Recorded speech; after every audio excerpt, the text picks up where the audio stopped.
We're taking down that tree right there in the middle.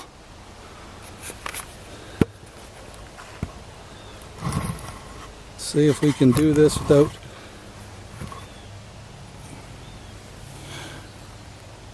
breaking everything.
Alright, well, as you can see, I put these up just in case the tree come down, the top limbs hit it.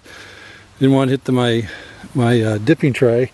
I actually measured off with the 100-foot tape, and this was 120 feet from that stump to this here.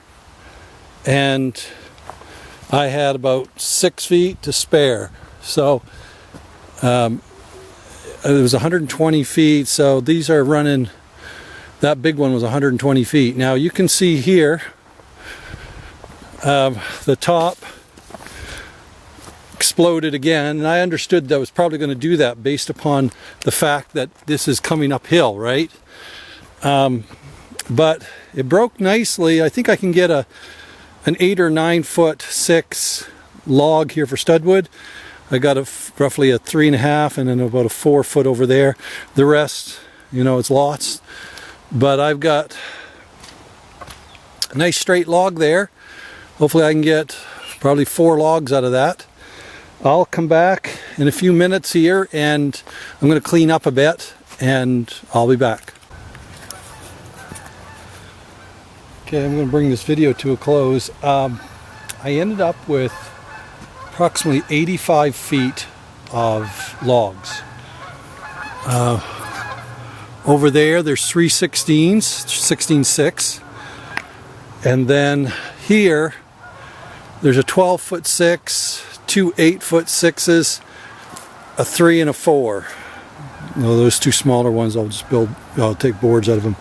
So that's well over 80 feet. That's one of the longer ones I've done in a while. So I lost probably 3 feet when it broke up on this impact, mostly towards the top, but so not bad. It's on the ground, and I have some more 16-foot stuff to make 2x10s out of, so I'll be doing that hopefully on Thursday. So until then, as always, you have a great day, and if you would, please like and subscribe.